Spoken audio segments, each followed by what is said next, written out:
Trujillo, quien está con nosotros por acá en el día de hoy.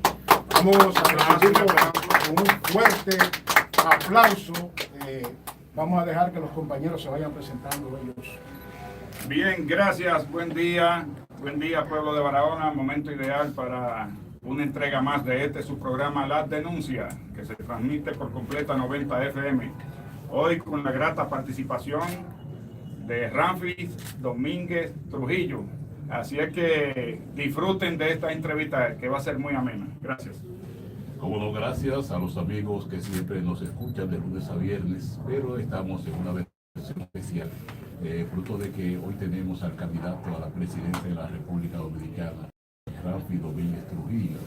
Estamos por acá. Buenos días para los hermanos que nos representan dignamente en la diáspora. Así que buenos días para todos y bendiciones. Mucha presión, Eduardo. Te siento como un poco presionado, ¿verdad? Claro, ¿qué pasó ahí? Buenos días, Ramfis. Buenos días, hermano. Buenos días. Qué inmenso placer. Disculpándome porque realmente a mí me gusta llegar siempre puntual, pero las carreteras aquí, y estamos lejos de la capital, no es por nada, pero estamos lejitos. Hay tapones. Hay muchísimos tapones. Yo me quedé sorprendido porque salimos tempranísimo de allá. Y bueno, pero lo importante es que llegamos con bien. Tuvimos un pequeño percance llegando aquí incluso con una de las jipetas, pero gracias a... Esa es la parte importante. ¿Cómo ha sido el recibimiento de Ramfis Domínguez Trujillo aquí en Barahona? Bueno, acabamos de llegar, de modo que me han recibido muy bien ustedes, o sea. Pero la verdad que la última vez que estuvimos por aquí hace algunos meses, en febrero, fue en una actividad proselitista cuando nos dirigimos hacia la frontera para conocer todas las vicisitudes y ver qué realmente tenemos que hacer allá en la frontera. La verdad que me recibieron con muchísimo cariño aquí mismo. Tuvimos la oportunidad de recorrer un poco es Barahona, que a mí me encanta. Y veníamos hablando en el carro realmente las virtudes del sur y de Barahona específicamente, con sus playas hermosísimas y el compromiso que tenemos de realmente convertir este pueblo en un gran pueblo que se pueda valer del turismo y de todas las grandes cosas que tiene para ofrecerle a la República Dominicana, pero me siento muy bien aquí. Bueno. Bien, es una pregunta que no quiero dejarla ahí, porque es, así como de mi inquietud, también inquietud de muchos de los amigos oyentes, es lo que se había rumorado tanto en la red como en los periódicos de circulación nacional respecto a que hubo una alianza de su partido con el Partido de la Liberación Dominicana. ¿Qué hay de cierto? Mire, realmente nosotros estamos en este momento, hemos estado luego del acuerdo con el PLVC en un proceso realmente de transición. Ellos me hicieron el planteamiento, la dirigencia del partido, y yo lo rechacé de inmediato, porque entiendo que para mantener la integridad de este proyecto, que se ha mantenido siempre, o se ha destacado siempre por su coherencia, realmente sería un gran desacierto entrar en una alianza con un partido justamente al que nosotros estamos enfrentando. O sea, nosotros somos la oposición, y ¿cómo te vas a poner a hacer una alianza?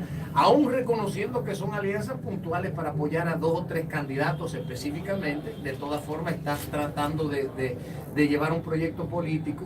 Entonces realmente es un escollo encontrarte en una situación donde estás tú compartiendo justamente aún con 1 o 2 candidatos del partido que le ha hecho tanto daño a la República Dominicana, como siempre he dicho yo. Sin embargo, nosotros hemos mantenido ese principio básico desde el inicio, pero la dirigencia del partido tomó su propia decisión, entre ellos encabezado por el presidente y el secretario o la secretaria general del partido. Nosotros nos lo hemos enfrentado en privado, hemos sostenido varias conversaciones y realmente he estado sopesando la situación para ver cuáles son los próximos pasos. Sí, debo de aclarar que tengo la seguridad que esa alianza se va a desmontar producto de la impugnación de los candidatos que se hizo para enfrentar esa alianza. Y yo lo apoyo plenamente porque están en todo su derecho de hacerlo, dado a que ellos fueron investidos con una candidatura por medio de una asamblea legal, como constituye y como lo establece la ley. Y ese derecho que consigna ese acto, ese gesto, pues no puede ser simplemente echado hacia un lado para entrar en un pacto, que fue lo que pasó en este caso, donde me desmontaron cerca de 400 candidatos. míos de este proyecto. Entonces nosotros estamos esperando la decisión del Tribunal Superior Electoral en los próximos días para ya desmontar esa alianza, que no la apoyo ni la he apoyado, y me molesté muchísimo cuando me enteré de ello. De modo que ya nosotros los pasos del lugar para desmontar eso se han tomado, entonces vamos a esperar ya la sensatez y el cumplimiento del Tribunal Superior Electoral. Entonces, en ese mismo tenor, ¿significa que eso lo hicieron a espaldas suya? Porque vi una entrevista suya en la televisión donde usted dijo que desconocía sobre el pacto. ¿Por qué se hizo a espaldas suya? Óigame, yo tenía 2 días tratando de comunicarme con el presidente del partido, que no tomó las llamadas ni me devolvió los mensajes, y cuando yo voy a un programa de televisión hasta vergüenza me dio porque me preguntan que ustedes han hecho algún pacto. Digo, no, claro que no. El único que yo aprobé fue con Dominicanos por el Cambio para llevar a Eduardo Estrella como senador en Santiago. Entonces a mí me hacen el planteamiento y yo contesto. Cuando salgo de ahí recibo un paquete de llamadas, gente diciendo que hubo esto, y ahí entonces digo, déjame yo sacar un mensaje o publicar un mensaje público para dar a conocer mi desconocimiento de ese pacto. A mí, yo siempre he sido una persona honesta, clara y diáfana. Entonces, lo que yo dije. Y así mismo, entonces, nosotros apoyamos la impugnación de los candidatos, porque nosotros no vamos a poner a nadie de relajo, y es una costumbre que aquí se tiene que cambiar, donde a ti te incitan a gastar dinero, a postularte para entonces entrar en una alianza para aplastarte y dejarte fuera de tu candidatura, y eso no se puede hacer. Eso no se puede hacer. Que reitero mi rechazo total a esa alianza, reitero que no tuvo absolutamente nada que ver, que lo hicieron a espaldas mías, y justamente producto de ese desenfreno, diría yo, que entra en contravención incluso con el pacto de alianza que nosotros firmamos, que establece que todo se tenía que haber hecho de una forma consensuada, y producto de eso estamos revisando, retomando el tema del acuerdo para puntualizar las herramientas, o vamos a decir los elementos más básicos que nos permitan obviamente garantizar la integridad de este proyecto, porque he dicho claramente, de no ser así, pues yo prefiero irme independiente, porque yo no voy a permitir que sigan jugando con los candidatos y el proyecto de Ránfido Miguel Trujillo. Correcto, hay una pregunta que se ha hecho muchas veces, comentan, en parte está en las redes.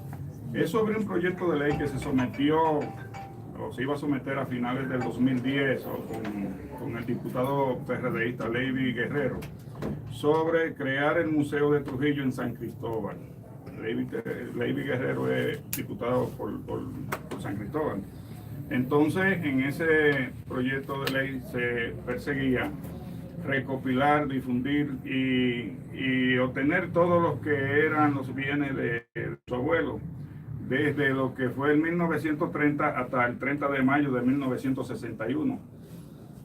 Entonces, en ese proyecto había una cláusula en letra pequeña que decía que dicho proyecto tenía que llevar como administrador a la fundación, es decir, que todos los bienes, los tangibles y los no tangibles recopilados, tenían que ser administrados por la fundación, del cual usted o es o era el presidente. No, eso aclare esa parte. Oye, es una mentira garrafal. Eso no es, eso no es, proyecto de ley para nada. Nosotros no tuvimos, incluso Leiby Guerrero, yo lo conocí en una entrevista allá en San Cristóbal, y él me abordó el tema y me dijo, mira, nosotros queremos hacer un museo, convirtiendo la Casa de Caoba en un museo de la historia de la era de Trujillo. Y yo le dije, absolutamente te apoyo con una condición, que se hable de lo bueno y de lo malo, de las dos cosas. Correcto. O sea, tenemos que hacer, porque si no, no es historia. Sí. Si no es un cuento, si tú hablas de lo bueno nada más, bueno, entonces tú estás contando un cuento. Si tú hablas de lo malo nada más, entonces estás contando un cuento. Y es la historia, debe ser completa. Es la historia. Y él me dijo, sí, el compromiso es ese. Y yo incluso me presenté en el Congreso ante la vista pública que hicieron para dar a conocer ese proyecto de ley. Y yo apoyé, yo quería ir a apoyar la integridad histórica de ese proyecto. Entonces sí existió el proyecto. Absolutamente. Lo que usted desmiente es que la fundación que yo manejé en ese momento, manejaba en ese momento, no tuvo absolutamente nada que ver, ni no contaba con la participación de alguna forma en ese proyecto. ¿No está actualmente usted en la fundación? No, yo renuncié porque yo entiendo que cuando uno asume un proyecto político, pues la historia pasa a un segundo plano y se tiene que enfocar en lo que es la política. Eso es lo que yo tomé la decisión de hacer. Okay. A propósito de lo que hablábamos de de partidos políticos. Hubo una primera ocasión donde por el primer partido que usted iba, le jugó sucio, vamos a decir, en cierto modo. En vista de eso, ¿cómo usted visualiza el sistema de partidos políticos en la República Dominicana dentro de los próximos 10 años, por lo menos? Bueno, mira, eso es justamente uno de los problemas que nosotros nos hemos encontrado. Lo primero fue la incursión en el primer proyecto político con el partido del cual nosotros nos retiramos justamente para poder preservar la integridad del proyecto. En esta ocasión hemos tenido otro tropezón, porque ese asunto de la alianza a espaldas nuestras también es un desacierto, por no decir una falta de lealtad y una falta de fidelidad y respeto al acuerdo que nosotros habíamos pactado. Entonces, ¿qué cosa me he dado cuenta yo? Que los partidos políticos todos están buscándose, que todos están en esto por hacer un negocio. Entonces, ¿qué me he propuesto yo? Y lo he dicho en varias ocasiones, que nosotros vamos a trabajar en un proyecto de ley que quiero presentar, bien sea después de las elecciones en mayo o antes de las elecciones en mayo, para que la Junta Central Electoral no le dé dinero a los partidos políticos, para que los partidos políticos se tengan que sustentar del beneplácito del pueblo, porque en esa medida van a tener que responder a las necesidades de sus adeptos, de la gente que se inscribe en un partido. Hoy la gente se inscribe en un partido porque dice, bueno, sí, yo me inscribo, pero ¿qué es lo que tú me vas a dar a mí? Y asimismo los partidos políticos reciben cuantiosas sumas de la Junta Central Electoral, y hay 26 partidos que no hacen nada, que lo que esperan, ¿cuántos meses falta para las elecciones? Son 6, ¿cuáles son los plazos? Que vamos a entrar en un negocio ahora. ¿Qué tú me vas a dar para yo aliarme contigo? Los bisagras. Los partidos bisagra, que le dicen emergente porque es una manera muy fina de decirlo, pero son partidos que lo que buscan es recursos. Hay gente que viven, incluso el partido al que yo me inscribí primero, la gente ni lo conocía. La gente no lo conocían, lo que tenían en una casa que pagan ellos con el dinero que reciben de la Junta Central Electoral, y no hacen más nada. Entonces, ¿de qué sirve eso? No, nosotros tenemos que reducir el tamaño de los partidos políticos para tener 2 o 3 partidos que realmente les sirvan al pueblo. Y en los Estados Unidos, por ejemplo, y en otros países del mundo, ¿qué pasa? Los partidos políticos no reciben dinero de la Junta Central Electoral, sino que la Junta Central Electoral, o en sus respectivos países, como le llamen, sirven de ente regulador de las elecciones, pero no partícipe, porque eso entra en una contradicción. Entonces yo entiendo que los partidos políticos tienen que buscar los recursos de sus proyectos de la gente que apoyan a ese partido, y así es que tiene que ser. Y yo he tenido la dicha de que yo no he recibido un solo centavo de la Junta Central Electoral, y hemos logrado llevar a cabo un proyecto de 2 años en campaña política presidencial. ¿Cómo se sustenta su candidatura? Que ustedes saben los costos. Bueno, lo primero es que yo tomé la decisión desde un principio realmente de asegurarme. A mí no me gusta incursionar en nada al azar. Yo he tenido la dicha de tener con altibajos, porque yo empecé a los 21 años, desarrollé mi primera empresa, y ese es que yo me he dedicado toda la vida, y el 70% de los recursos de este proyecto lo he puesto yo, de mis recursos personales, y el 30% ha venido de 2 o 3 empresarios de afuera y de la diáspora, de personas de la diáspora que han dicho no presente, porque nosotros tenemos esa costumbre. Cuando uno participa en los proyectos políticos en Estados Unidos, yo mismo he visto cantidad de candidatos que se han sustentado simple y sencillamente de personas que mandan de $5, $10, $100. Tenemos esa costumbre. Entonces, mucha gente de la diáspora nos han apoyado. Tenemos un movimiento que se llama Amigos con Ramfis, que han aportado una gran cantidad de recursos a favor de la campaña. Y nosotros hemos realizado esta campaña sin hacer un solo compromiso a lo largo de este proyecto. Es decir, que nosotros estamos completamente impolutos. Yo no soy un empresario de aquí. Incluso alguien vino hace par de semanas a reunirse conmigo y me dijo, yo lo que quiero es saber cuáles son los compromisos que ustedes tienen. Y yo les dije, mira, tú puedes sacar un anuncio en la primera plana de cualquier medio de aquí, poner un número de teléfono y decir, todo aquel que haya contraído un acuerdo con Ramfis Domínguez Trujillo para el tema político, por favor llame este número, y no va a llamar a una sola persona porque no hemos hecho compromiso. ¿Cómo no puede llegar a la presidencia de la República Dominicana comprometido sectores, primero con poder fáctico, después de sectores de intereses especiales? Ustedes se van a deber a ellos. Entonces es imposible llevar a cabo la transformación, y por eso es que estamos en el meollo que estamos, porque todos los políticos están confabulados con el sistema y comprometidos enteramente desde el primer día que llegan al gobierno. Hay una pregunta que se me ocurre a propósito de eso, que su intervención va generando preguntas. ¿No teme usted a que debido a la debilidad de los partidos políticos, este partido le saque la alfombra ya en la postrimería de la campaña, ya cuando vengan las elecciones prácticamente? Lo que pasa es que el partido no tiene estructura. La estructura es mía.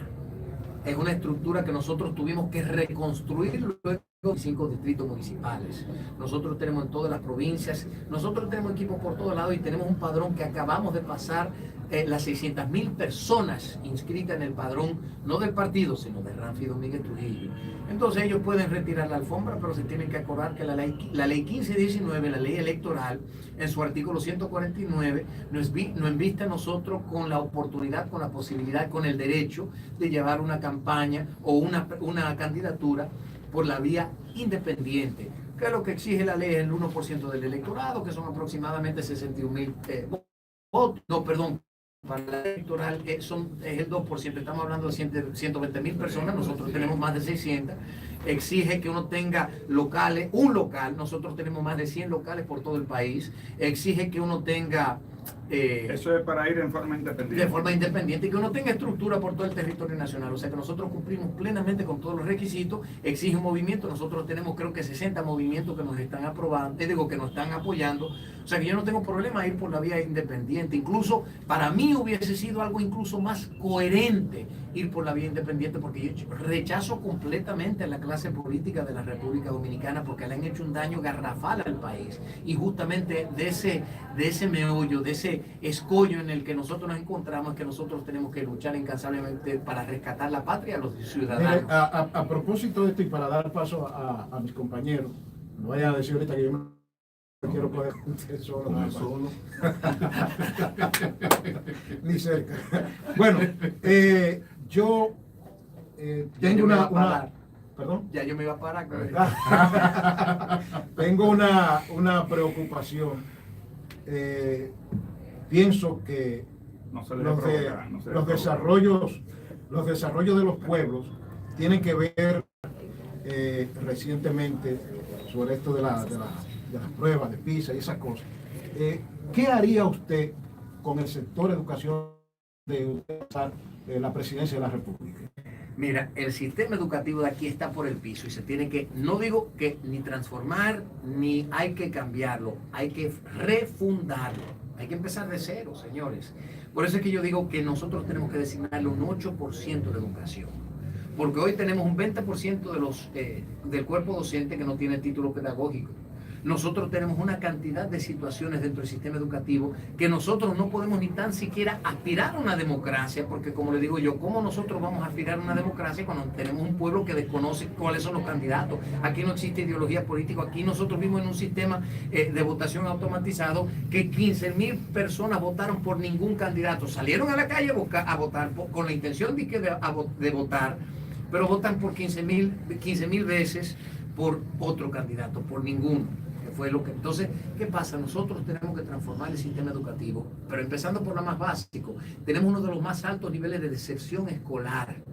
Entonces nosotros vamos a copiar ahí un modelo de Noruega, donde a todos los estudiantes de medianos y bajos recursos, el gobierno le asigna un presupuesto para que luego del cierre de la tanda escolar, ellos si quieren participar en un equipo de pelota, lo pueden hacer, un campo de basquetbol, lo pueden hacer, tomar clases de piano, lo pueden hacer, tomar clases de arte, excelente, que puedan tomar clases de un segundo idioma, computación, lo puedan hacer, pero que el gobierno responda por esos jóvenes, porque dicen que para lograr impulsar la educación y bajar ese nivel de deserción, lo que tenemos que hacer es cerrar la brecha social, que es lo que nosotros tenemos en este momento. Hay una injusticia social, un desbalance, un desequilibrio impresionante. Entonces tenemos que trabajar en eso. ¿Qué vamos a hacer nosotros? Fortalecer el desayuno escolar para que dejen de envenenar a los niños nuestros, darle útiles escolares, que es una cosa que nosotros tenemos que dejar de contar con fundaciones que vienen de afuera, o dominicanos preocupados que compran mochilas, cuadernos y lápices a venirlo aquí. No, señores, es el gobierno que tiene la responsabilidad de hacer eso.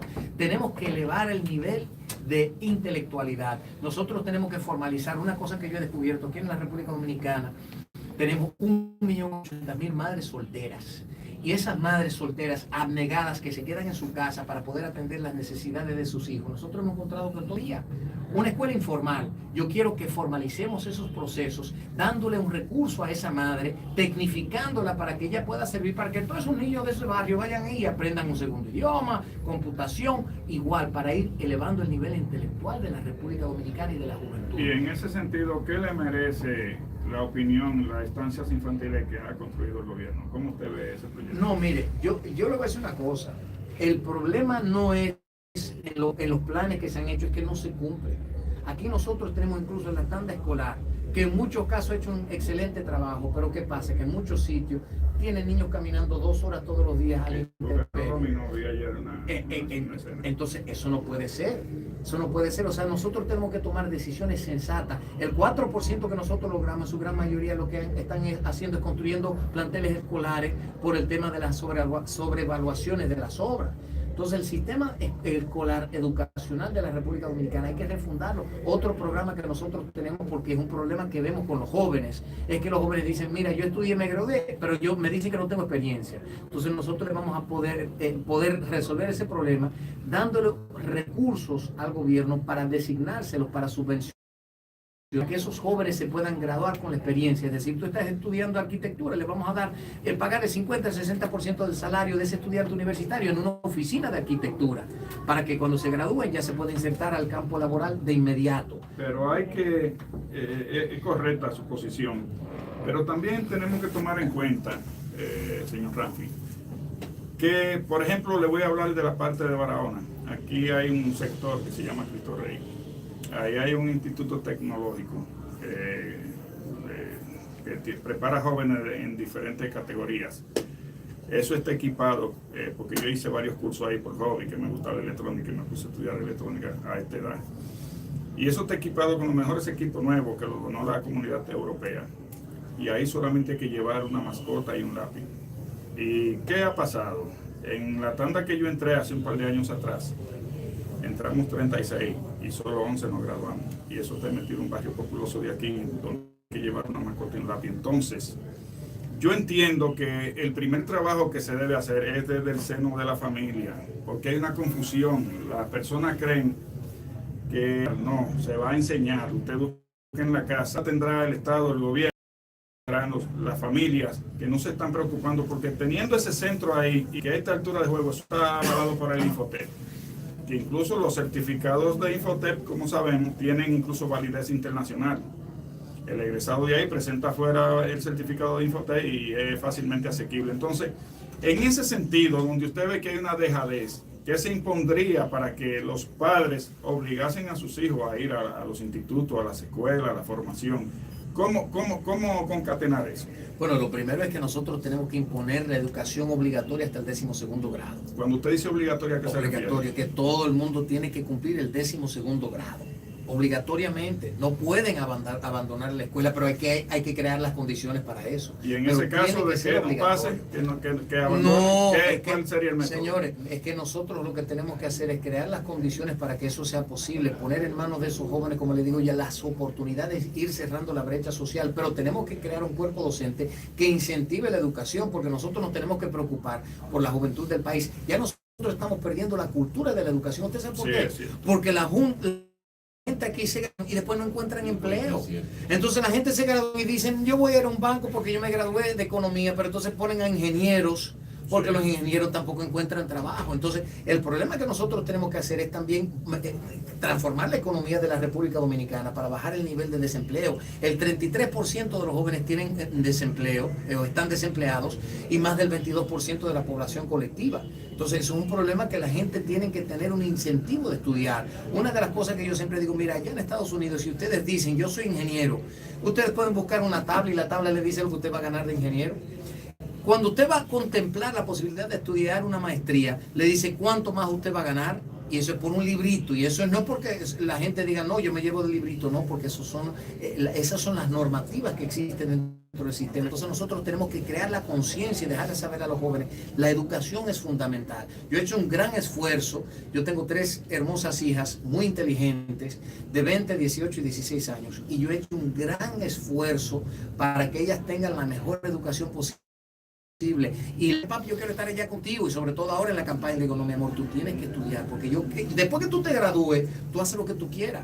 Pero esa es la cultura que nosotros le tenemos que promover aquí en la República Dominicana a los jóvenes, porque los jóvenes hoy por hoy viven en un estado de desesperanza, que nosotros le tenemos que decir, mira, yo te voy a apoyar, tú gradúate que yo te voy a conseguir trabajo, y si tú necesitas buscar un préstamo, te vamos a facilitar el préstamo y te vamos a dar la oportunidad para que tú encuentres trabajo y puedas devolver esos chelitos de una vez. Es la cultura que hay que cambiarle. La educación es lo más básico. Si nosotros queremos garantizar, y yo siempre he dicho, mira, yo puedo llegar mañana al gobierno y traer el país, dejar todo listo, mire, resolver el tema de la delincuencia, y toda esa serie de cosas. Si yo no educo a los jóvenes, no quedo sin país. Sí, como quiera. Eventualmente no conseguimos. Entonces, el enfoque tiene que ser los jóvenes. ¿En qué planes tiene a nuestra ciudad, la ciudad de Barahona, que está completamente abandonada? Mira, yo quiero dejar muy claro, porque yo soy un político apolítico, o poco tradicional, por decirlo así. Los políticos, donde quiera que llego, la gente me pide, mira, yo quiero que tú me ayudes, que tú me prometas que vas a construir un hospital, una escuela o esto. Y yo digo, señores, yo no me he comprometido a hacer ni un solo proyecto en el territorio nacional, porque es una mentira, es una farsa. Yo le digo, si ustedes quieren que yo se lo prometa, yo se lo prometo, pero yo no puedo cumplir porque no le puedo garantizar nada. Yo creo que hay dos puntos importantes para aquí, para este pueblo tan importante en el panorama político, social y turístico de la República Dominicana. Lo primero es la descentralización del gobierno que yo he propuesto. ¿Por qué?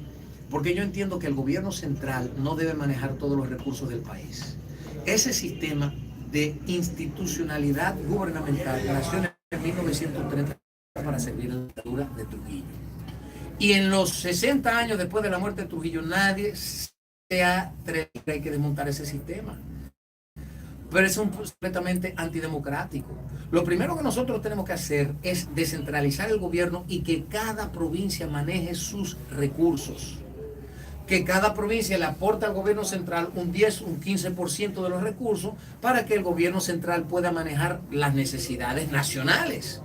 Pero que los recursos los maneje cada provincia. Hoy en la República Dominicana, en el Gran Santo Domingo, tenemos casi 3 millones de habitantes. ¿Por qué? Porque la gente ha abandonado su campo y se han dirigido allá porque ahí es que están los chelitos.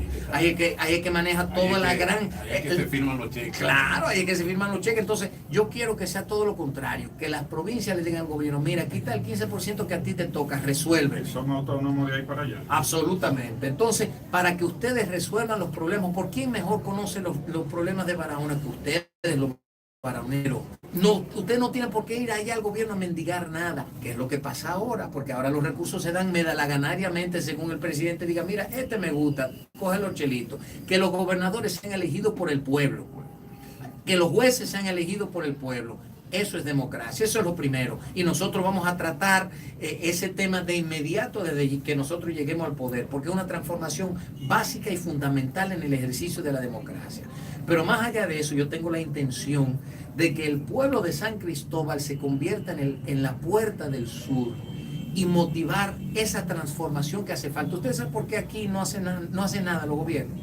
Porque aquí el voto, aquí se hace un 5 o 6% del electorado de los votos. Entonces al gobierno no le importa. Entonces, ¿qué digo yo? Nosotros tenemos que impulsar el sur. La riqueza, veníamos hablando ahora, porque yo le digo, yo me considero del sur, yo soy de San Cristóbal también, que es parte del sur, el sur corto, pero el sur igualmente. Pero nosotros tenemos que transformar esta zona tan importante para el país.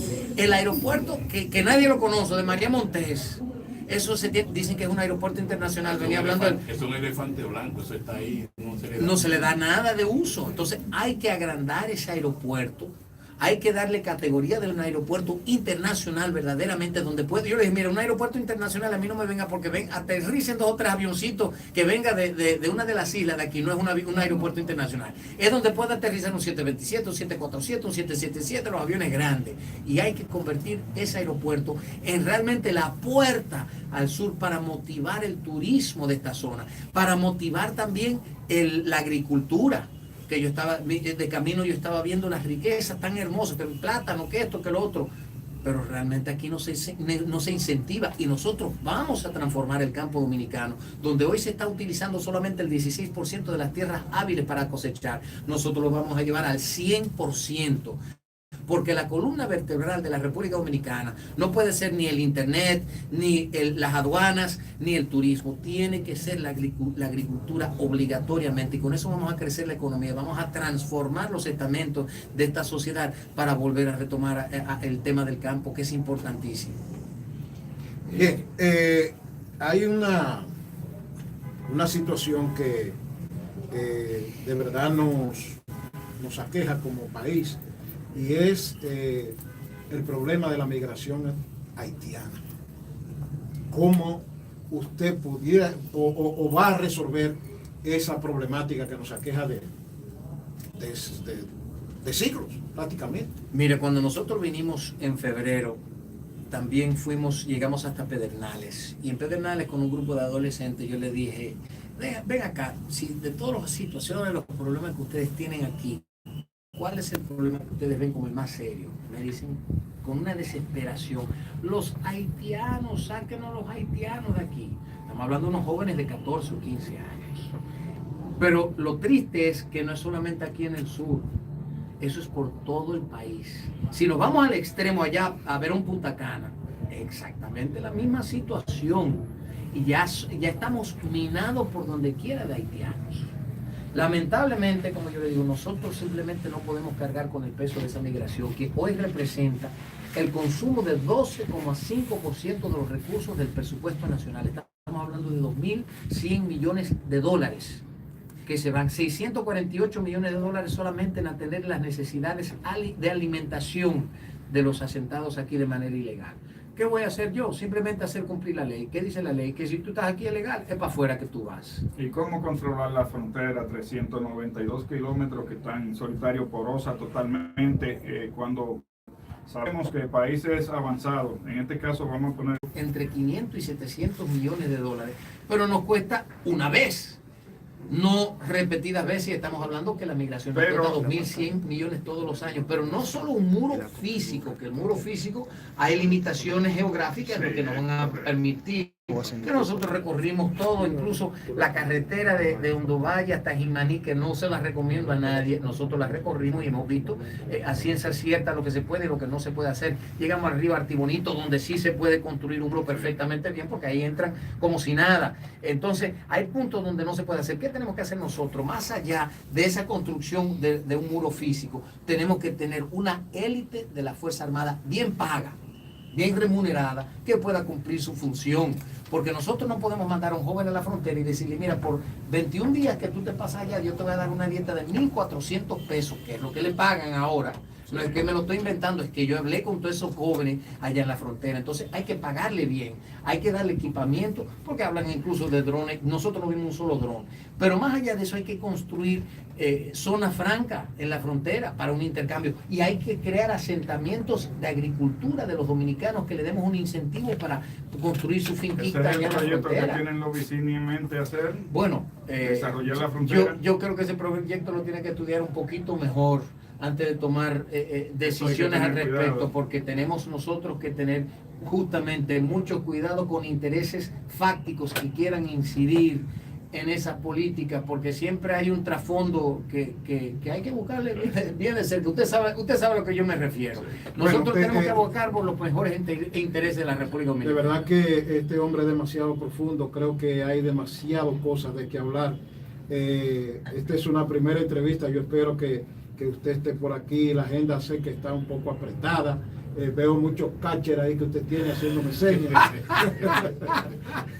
Me están haciendo señas, que curva, que recta, bueno, que hay muchos compromisos, de verdad. Pero yo no quisiera que usted se vaya de aquí sin explicarnos a los dominicanos como tal. Veo que usted tiene un español fluido. ¿Y cómo fue eso, verdad? Bueno, eso yo... Y no es aplatanado. ¿Cómo aplatanado? No es que vino y lo aprendió aquí, no es que es español de verdad. Sí, no, un español fluido. Ese problema de la doble nacionalidad, ¿cómo usted haría para finalmente el presidente. No, mira, es que yo siempre he dicho y siempre he sido claro y contundente que nosotros no tenemos ningún impedimento constitucional y se lo vamos a demostrar antes de fin de año, señores, porque yo he dicho que ya ese tema de nosotros, porque yo tengo hasta marzo del año que viene para presentar la candidatura. Pero yo sé que mucha gente está que no, que rápido. Pero no se preocupen, que nosotros vamos a cumplir con eso antes de fin de año para que la gente vea. Porque ese fue una bolita de humo que el gobierno tiró. ¿Para qué? Cuando vio el crecimiento se asustaron y dijeron, ven acá, tenemos que detenerlo. Y tuvieron mucho éxito porque los empresarios que en un momento expresaron interés de apoyar, de darnos recursos al proyecto, dije, espérense, pero ustedes tienen que demostrarnos que usted puede ir. Entonces nosotros hicimos todo lo habido y por haber para demostrarle a ellos de que sí nos podíamos postular, de que no teníamos impedimento, pero no nos dieron recursos. Yo, gracias a Dios, no soy una persona que me lanzo a hacer las cosas al azar, como dije yo anteriormente. Yo tenía mi chelito guardado. Yo dije, mira, si se da bien y si no, aquí tenemos nosotros los chelitos para poder llevarnos hasta este punto, que es justamente donde nosotros vamos a presentar los papeles de la candidatura y no la van a tener que aceptar porque no les queda de otro. Y aún más, viendo la situación de Leonel Fernández, que ese sí tiene una situación porque tiene su pasaporte norteamericano. Pero usted no tiene la doble nacionalidad, ¿no la tiene? ¿Quién? Usted. No, pero es que el único que ha dicho que yo la tengo son ellos. Ok, yo le pregunto como pueblo, como una persona. No, pero que yo le he dicho que yo no tengo el impedimento constitucional. No, está bien. Ninguno. Yo le digo, usted no tiene. Pero tú le doble dices, nacionalidad. si yo no tengo impedimento, eso, como yo le digo a la gente. Eso lo está diciendo usted, la Constitución dice otra cosa. No, pero espérese, usted sabe una cosa. Lo que pasa es que a mí me han favorecido, y lo tengo que decir así, me han favorecido con esa bolita de humo, que yo no lo voy a desmentir. Respóndele a ti, feliz Marco No, López. es Usted que tiene yo- doble nacionalidad. Es que yo se lo voy a responder ahora con la Junta, mejor. Porque yo tengo que usar esa herramienta mercadológica que me tiraron, que me ha servido porque esa ha creado una curiosidad increíble. Entonces yo digo, déjame contestar que conteste la Junta Central Electoral. Mientras tanto yo me sigo aprovechando de eso. Pero yo le digo a todo el mundo, mire, ustedes tienen preguntas, me llaman a mí directamente. Yo a mucha gente yo le contesto. Vamos a ver cómo lo llamamos. No, yo le digo a la gente, mira, mi número 849-225-2424, que yo se lo doy a todo el mundo porque yo contesto a todo el mundo, le contesto la llamada. Obviamente tenemos muchísima gente que nos sigue y nos llaman, pero yo cuando tengo la oportunidad contesto, leo sus mensajes, porque así es que se aprende y así es que vamos desarrollando este proyecto de la mano del pueblo. Bueno, ¿por qué votar por Ramfi? Ya. Esa es la pregunta más fácil de todas las que ustedes me han hecho hoy, porque Ramfis es el único político que no tiene compromiso con nadie, que no tiene cola que le pisen y que ha llegado a trabajar por y para el país sin un interés de poder ni económico, simple y sencillamente entregarse en cuerpo y alma a resolver los problemas del país, porque yo tengo un compromiso familiar, histórico y patriótico, porque yo soy dominicano de pura cepa y vengo aquí justamente por mi amor a mi país, porque tenía una desesperación desde chiquitico por llegar a mi República Dominicana, que me privaron de ese derecho durante muchos años, y aquí estamos nosotros para decir presente como un dominicano más y dar la cara por el pueblo. Bien, mis amigos, hemos arribado al final de esta importante entrevista con Ramfis Domínguez Trujillo, candidato a la presidencia de la República Dominicana. Es lamentable que hay mucho compromiso por cumplir y hay muchas preguntas que hacer también, pero será en una segunda oportunidad. Claro que sí. Último llamado a los dominicanos de aquí y de allá. Bueno, en primer lugar, agradecerle a todos ustedes por este espacio, por la oportunidad, agradecerle inmensamente por ser realmente guardianes de la democracia, porque yo digo que los periodistas serios son los guardianes de la democracia porque son el cuarto poder y tenemos nosotros que darle un espaldarazo a los medios de comunicación que mantienen esa independencia, porque hoy por hoy lo necesitamos desesperadamente, necesitamos que la voz tenga, que el pueblo tenga su voz, y eso es en ustedes que descansa esa obligación y esa responsabilidad. Y a ustedes los varoneros, aquí estamos, nos vamos a estar pasando el día aquí y estamos inaugurando el local de nosotros en el Malecón, que yo no sé cuál es la dirección, pero busquen que ustedes van a buscar el comando de campaña de Ramfis Domínguez Trujillo. Hoy, ¿a qué hora es? A las 4 de la tarde estaremos por allá. No, va a ser ahí en la José Francisco Peña Gómez, esquina Víctor Matos, es la información que tengo. Bueno, pues ahí nos veremos esta tarde para compartir y darle un abrazo a todos. Y le quiero dejar a todo un mensaje claro y contundente. Estas elecciones del 2020 van a ser muy importantes para la República Dominicana. Nos estamos jugando entre la democracia y realmente un gobierno totalmente autocrático, dictatorial. No estamos jugando contra la haitianización y la no haitianización o la preservación de la soberanía de la República Dominicana, entre otros problemas más que tenemos que darle frente para poder rescatar a nuestra República Dominicana, que lucharon tanto nuestros antepasados para lograr tener esta hermosa patria. Le exhorto a todos ustedes, sea como sea, que participen en el ruedo político, que apoyen a sus candidatos, que salgan a la calle a manifestar sus inquietudes, a manifestar su intención de recuperar los estamentos de nuestra sociedad para bien de la patria y de nuestros hijos y de nuestro futuro. Que Dios me lo bendiga a todos siempre y que viva por siempre en la República Dominicana. Muchas Ahora gracias. viene la foto, recuerde el aplauso. Bien. Cheque.